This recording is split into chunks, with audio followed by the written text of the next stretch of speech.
जय हिंद साथियों, मैं संजीव मिश्रा अपने मिश्रा क्लासेज में आप सभी दोस्तों का स्वागत करता हूं। जय महाकाल और सत श्री अकाल, शुभ प्रभात। जैसा कि अनुपात समानुपात का वीडियो हमने सगीर अहमद बुक से खत्म किया, उसमें पूरे क्वेश्चन को 108 क्वेश्चन को आज लॉगरिथम में उसमें पढ़ा दिए थे हम लोग। आज हम इसमें बोट एंड स्ट्रीम लेंगे, नाव और धारा। तो नाव और धारा में क्या है इसको जानने के लिए पहले थोड़ा सा कंसेप्ट है, इसको जान ले, उसके बाद पूरे बुक को एकदम फिनिश किया जाएगा। लेकिन सभी से हट के या बोट एंड स्ट्रीम पढ़ाया जाएगा। देखिए, जैसे अधिकांशतः नाव की चाल, नाव की शांत जल में चाल, शांत जल में चाल बराबर क्या हो जाता है, x किलोमीटर प्रति घंटा। धारा की चाल, धारा की चाल y किलोमीटर प्रति घंटा। तो अनुप्रवाह में तो क्या होता है, नदी की दो स्थितियां हैं, एक धारा की तरफ और दूसरे धारा के विपरीत तरफ। तो अगर गति धारा के दिशा में होती है तब क्या होगा, और गति धारा के विपरीत दिशा में होगी तब क्या होगा। तो धारा के दिशा में, धारा की दिशा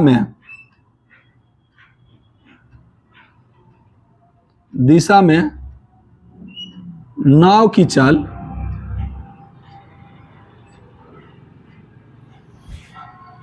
माने downward direction, d equals to x plus क्या हो जाएगा y, और धारा की विपरीत दिशा में, विपरीत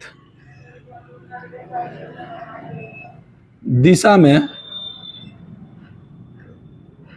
नाव की चाल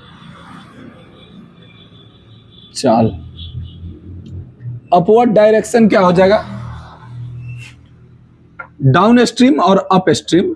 तो x माइनस क्या हो जाएगा y। अब हम लोग कैसे निकालेंगे वहां पे, अब हम लोग कैसे बनाएंगे, जब कभी क्वेश्चन दिया रहेगा ऐसे ऊर्ध्व प्रवाह लिखेंगे, ऊर्ध्व प्रवाह, यहां पे शांत लिखेंगे और यहां अनु लिखेंगे, अनुप्रवाह में। तो धारा के दिशा में चाल, उसके बाद तो इसको हम लोग अपवर्ड डायरेक्शन कहेंगे, इसको यू से सूचित कहेंगे, इसको डाउनवर्ड डायरेक्शन कहेंगे, और इसको स्टिल वाटर, शांत जल लिखेंगे। यहां पर लिखेंगे डाउनवर्ड डायरेक्शन में डी है चाल, अपवर्ड डायरेक्शन में क्या है, अपवर्ड डायरेक्शन में डी है, सॉरी यू है, अपवर्ड में यू है, डाउनवर्ड में डी है, और शांत जल में एस है। अब कैसे निकालते हैं शांत जल में, तो आप अगर यह नदी बह रही है और इसमें कोई नाव है, ऐसे कोई नाव है, तो नदी के दिशा में ही नाव जा रही है। अगर इसमें कोई व्यक्ति खड़ा भी है, ऐसे कर देते हैं,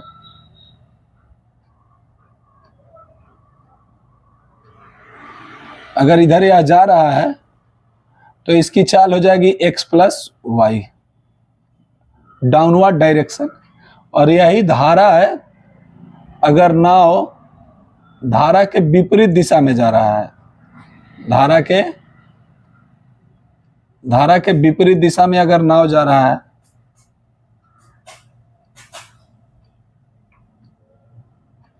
व्यक्ति इधर जा रहा है, धारा इधर जा रहा है, तो अपवर्ड डायरेक्शन होगा, तो ये हो जाएगा x माइनस वाई। ठीक है, अब हम लोग निकालते कैसे हैं, तो अपवर्ड डायरेक्शन के लिए क्या है, x माइनस वाई है यहाँ पर, डाउनवर्ड डायरेक्शन के लिए क्या है, x प्लस वाई है। और जब यह दोनों को जोड़ेंगे तो शांत जल में नाव की चाल हो जाएगा x हो जाएगा। अब देखा जाए इधर क्या जुड़ा है मेरे दोस्त, y जुड़ा है, माने धारा की चाल जुड़ा है, और इधर क्या जुड़ा है, इधर क्या घटा है, तो y घटा है। तो शांत जल में अगर धारा की चाल जोड़ दिया जाए, शांत जल में नाव की चाल में धारा की चाल जोड़ दिया जाए तो अनुप्रवाह में चाल हो जाता है, और शांत जल में नाव की चाल में से अगर धारा की चाल को घटा दिया जाए तो ऊर्ध्व प्रवाह में नाव की चाल हो जाती है। अब आपसे हम पूछ रहे हैं कि x प्लस वाई बराबर कितना है, डाउन है, और x माइनस वाई क्या है, अप डायरेक्शन है। दोनों को जोड़ेंगे या कट जाएगा तो 2x बराबर क्या हो जाता है, डाउन प्लस अप। तो x बराबर क्या हो जाएगा, डाउन प्लस अप बटा कौन सी 2। तो अगर कभी ऊर्ध्व प्रवाह में चाल दिया जाए और अनुप्रवाह में चाल दिया जाए, शांत जल में पूछ रहा हो तो दोनों को जोड़ लेंगे या बटा 2 कर लेंगे, और इसी को घटा लेने पर 2y बराबर हो जाता है, घटाएंगे d माइनस यू हो जाता है। तो y इक्वल्स टू हो जाएगा d माइनस यू बाई क्या हो जाएगा 2। लेकिन ऐसे हम बनाएंगे नहीं, केवल सूत्र लिखने के लिए लिख दिए हैं, बनाएंगे हम लोग ऐसे कतई नहीं। अब यहाँ पर ऐसे एक बार लिख लेते हैं, यहाँ पर ऐसे दिख नहीं रहा है, देयरफॉर y इक्वल्स टू क्या होगा, d माइनस यू बाई 2। अब एक ही तरह से हमेशा पूरे सगीर अहमद या किसी के भी बुक से आप धारा ना उठाएंगे और जितने भी यूट्यूब पर और लोग पढ़ाए हुए हैं उनसे और अपना कंपैरिजन करेंगे। पहले शुरू में लगेगा कि हाँ भाई थोड़ा अलग तरीका है, थोड़ा टफ है, लेकिन ऐसा नहीं है, आप एक ही प्रक्रिया से पूरे क्वेश्चन को उड़ा देंगे। अब क्या है सो देखा जाए। पहली बात है कि यहाँ पर दिया हुआ है, मान लीजिए 1 नंबर क्वेश्चन हम मानते हैं, अनुप्रवाह में नाव की चाल बराबर दे दिए 10 किलोमीटर प्रति घंटा। ऊर्ध्व प्रवाह में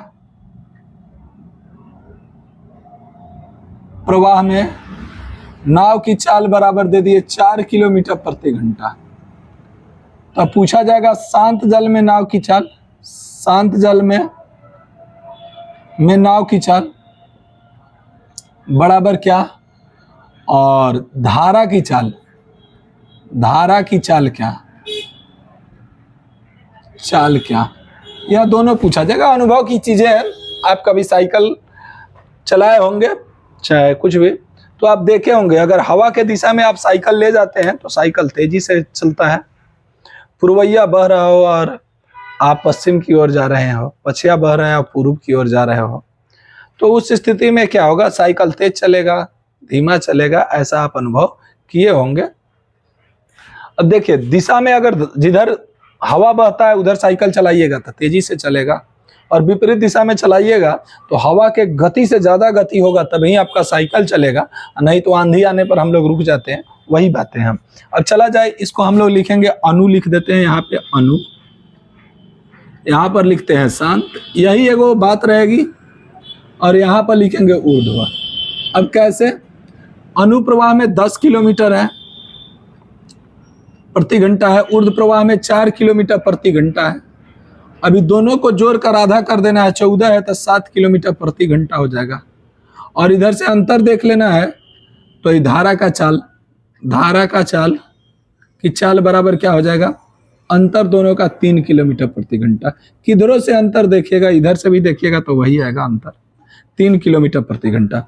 अब आपसे पूछा जाए, लेकिन हम लोग तो यही पढ़े हैं, अपवर्ड डायरेक्शन में, डाउनवर्ड डायरेक्शन में कितना है, डाउनवर्ड में 10 किलोमीटर प्रति घंटा है। बहुत लोग कहेगा हम तो ऐसे बना देंगे, उड़ा देंगे। अपवर्ड में 4 किलोमीटर प्रति घंटा है। तो शांत में क्या हो जाता है, शांत में अभी पढ़े हैं, दोनों को डाउनवर्ड प्लस अपवर्ड बाई कौन सी 2, तो डाउनवर्ड 10 प्लस 4 बटा 2, तो 14 करेंगे, तो 14 बटा 2 मतलब 7। और धारा की चाल, धारा बराबर क्या हो जाएगा, तो up downward minus upward by कौन सी 2, तो डाउनवर्ड का मान कितना है 10 माइनस 4 बटा 2, तो 6 बटा 2 मतलब कितना हो जाएगा 3। 3 किलोमीटर प्रति घंटा। तो प्रक्रिया बदलने से आंसर नहीं बदलेगा मेरे दोस्त, लेकिन कहा जा रहा है कि आप एक यही मेथड से हमेशा चलिएगा, आपको फायदा होने वाला है।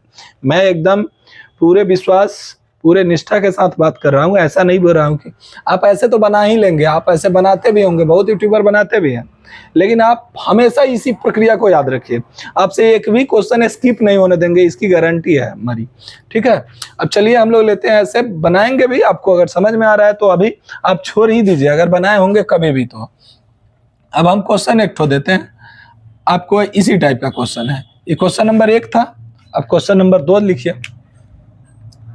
2 नंबर क्वेश्चन, अनुप्रवाह में नाव की चाल है 10 किलोमीटर प्रति घंटा और शांत जल में नाव की चाल दिया हुआ है। शांत जल में नाव की चाल दिया है 6 किलोमीटर प्रति घंटा। तो आपसे पूछा जा रहा है, तो ऊर्ध्व प्रवाह में नाव की चाल बता दीजिए और धारा की चाल बता दीजिए। तो आप सबसे पहले अनुप्रवाह में चाल कितना है मेरे दोस्त, 10 किलोमीटर प्रति घंटा, और यहां पर दिया है शांत जल में नाव की चाल कितना है, 6 किलोमीटर प्रति घंटा। अब आप देखिए यहां से कितना घटाने पर, 4 घटाने पर 4 किलोमीटर प्रति घंटा है, तो इधर भी 4 की कमी कर दीजिए, 4 किलोमीटर प्रति घंटा की कमी कर दीजिए, तो यहाँ क्या हो जाएगा 2 किलोमीटर प्रति घंटा। अब ऊर्ध्व प्रवाह में नाव की चाल कितना हो जाएगा, 2 किलोमीटर प्रति घंटा।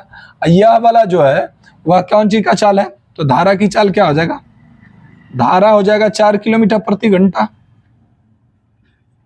और ऊर्ध्व प्रवाह में हो जाएगा, ऊर्ध्व में हो जाएगा नाव की चाल 2 किलोमीटर प्रति घंटा। तो आप समझ गए, दूसरा कुछ नहीं, अपवर्ड डायरेक्शन डाउनवर्ड डायरेक्शन, ऐसा कुछ करना ही नहीं है।